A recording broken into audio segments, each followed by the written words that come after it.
עכשיו, באחד מרחובות ירושלים שהיו סלולים, הרבה אנשים לא יודעים, אבל לכל אורכו של הכותל המערבי, שנמצא פה לידינו, אנחנו פה ליד הכותל.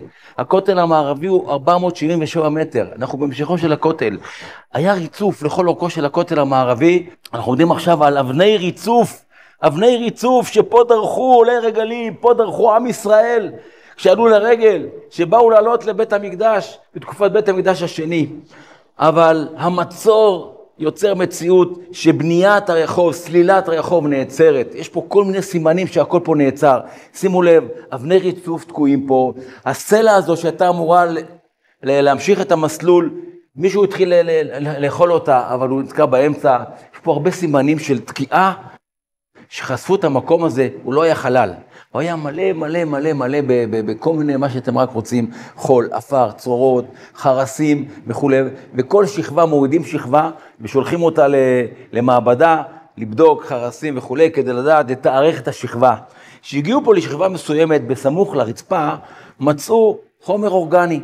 עכשיו, זה נדיר שברחובות ירושלים יהיה חומר אורגני, כי זה חומר אורגני מראה שהיה פה פסולת של כל מיני ירקות רקובים, אולי גללי בהמה וכאלה, וכתוב שרחובות ירושלים היו מאוד מאוד תיקים. איך זה מסתדר לנו? ירדו עוד שכבה, וראו פה שורה ארוכה מאוד של מטבעות. גילו פה שורה של מטבעות שמישהו פיזר אותם פה.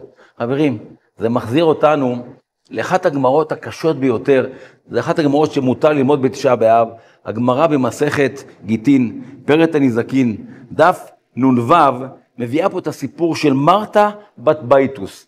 אני לא אקרא את זה מהגמרא כי זה בארמית, אני אתרגם את זה ללשון שלנו, ואני אעשה קצת קישור לתקופה שלנו. מרתה אישה מאוד עשירה, אחת מהנשים העשירות ביותר בירושלים.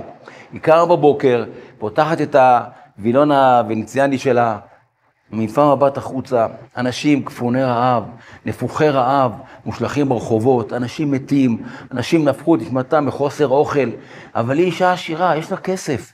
הכסף יכול לקנות לה גם ביטחון כלכלי.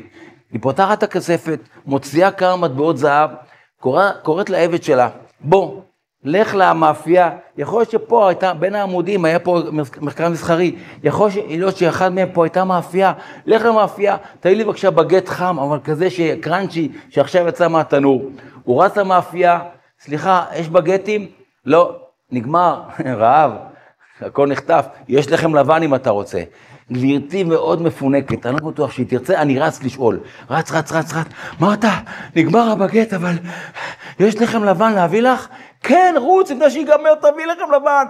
הוא רץ, איפה לכם הלבן? תגיד, אתה עושה צחוק, רעב, הכל נחטף, יש לכם שחור. לא, היא מפונקת, היא לא תסכים, אני רץ לשאול. רוץ הביתה, מרתה, נגמר עליכם הלבן, יש לכם שחור להביא לך? רוץ, תביא משהו לאכול. הוא חוזר, נכתב גם על לחם השחור. מה, גם לחם שחור אין? אז מה נשאר? לחם סוערים. לא, היא מפונקת, היא לא תאכל. אני רץ לשאול, רץ הביתה, מרתה, לחם סוערים להביא לך, רוץ תביא משהו, מה שיש, רק תביא משהו. חוזר למאפייה, גם זה נגמר. הוא אומר לה, מרתה, אני מצטער, הנה הכסף, אין לחם לאכול. מרתה מבינה שהכסף לא יכול לתת לה את הביטחון הזה, ולא לתת אפילו חתיכת לחם. היא מבינה שהכסף אין לו כבר ערך. אומרת הגמרא, פתחה את הכספות שלה, לקחה את הכסף, ירדה יחפה לרחובות ירושלים, והתחילה ללכת ולזרוק את הכסף, ואמרה, רבותיי, מי שרוצה יכול לאסוף את זה. אתם חושבים שמישהו אסף את זה? לא. כי לא היה כוח, לא היה מה לאכול, אבל גם לכסף לא היה כוח קנייה. הם ידעו שהכסף הזה לא נותן להם פיסת לחם לאכול, זה נשאר פה. יכול להיות שאותם מטבעות שחשפו פה, זה היה נתיב ההליכה של מרתה בת בייטוס, והיא הלכה פה וזרקה את הכסף, וזה מה שחשפו פה. מתחת לשכבה האורגנית, המטבעות של מרתה בת בייטוס. הגמרא מסכמת את הסיפור הזה, אומרת הגמרא ככה, היא הלכה יחפה, היא דרכה על משהו שהיא לא הייתה רגילה לדרוך עליו, מרוב העדינות שלה, והתקיימה בה הפסוק בפרשת התוכחה, הרכה, בכה והענוגה, אשר לא נסתה כף רגלה וכו' וכו'. היא דרכה על הדבר שהגיל אותה, היא נפחה את נשמתה ומתה. יש מצב שאנחנו נמצאים עכשיו בדיוק בנתיב ההליכה של מרתה בת בייטוס, מתחברים עכשיו לסיפור הזה. אבל אני רוצה לסיים במשהו מעודד. יש נבואה, עוד ישבו זקנים וזקנות ברחובות ירושלים, ניבא הנביא זכריה. רחובות ירושלים זה לא חייב להיות רמות, גילו או הר חומה. רחובות ירושלים זה הרחובות הללו. רחובות של בית שני. יש נבואה שפה הסתובבו נערים ונערות, זקנים וזקנות. ממש לא מזמן עבר פה סיור. בסיור הזה היו כל הגוונים. היו אנשים מבוגרים, אנשים צעירים, חוצניקים, תיירים, ישראלים, ואפילו ילדים קטנים. וילדים משחקים ברחובותיה. אנחנו בתוך מנהרות הכותל. לפני כ-2500 שנה מתרחשת לה שיבת ציון. עם ישראל מקבל רשות לחזור מגלות בבל, עיראק של ימינו, אל ארץ ישראל. חוזרים לכאן שבי ציון, 50,000 איש, עושים את כל הדרך מבבל הרחוקה לארץ ישראל. מגיעים לירושלים, בונים אותה מחדש. הם גם יבנו בסופו של דבר את בית המקדש השני אחרי הרבה מאוד מאמצים. אבל בית המקדש השני, כשהמבוגרים שבחבורה יראו אותו, הם התחילו לבכות מצער. למה? הם זכרו את בית המקדש הראשון. בשבילם זה לא לפני הרבה זמן, סך הכל 70 שנה. בית המקדש הראשון היה מאוד יפה ומפואר. ומה שעכשיו הם רואים מול העיניים שלהם, מה זה בית המקדש השני בתחילתו, מבנה מאוד פשוט מעץ ואבן. לשבי ציון לא היה הרבה אמצעים גשמיים כדי לבנות משהו יותר מפואר.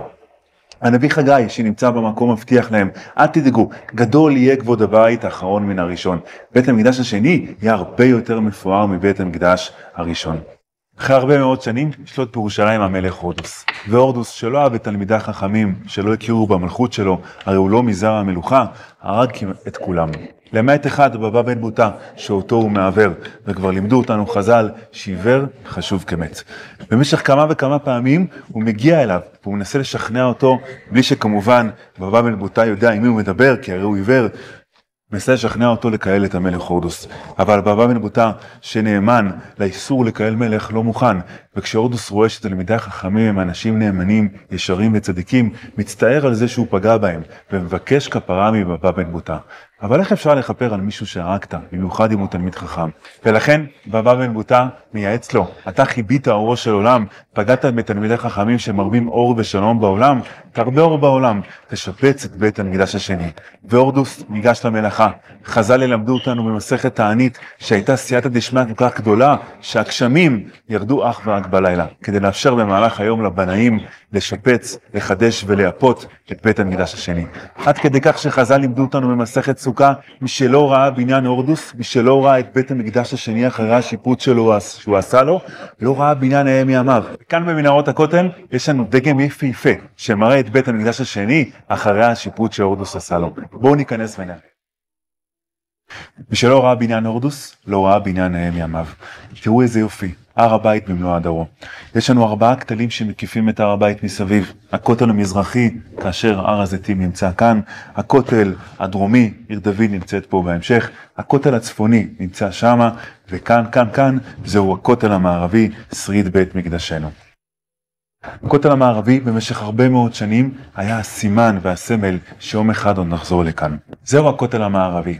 חז"ל ילמדו אותנו שהכותל המערבי ממנו לא זזה השכינה מעולם.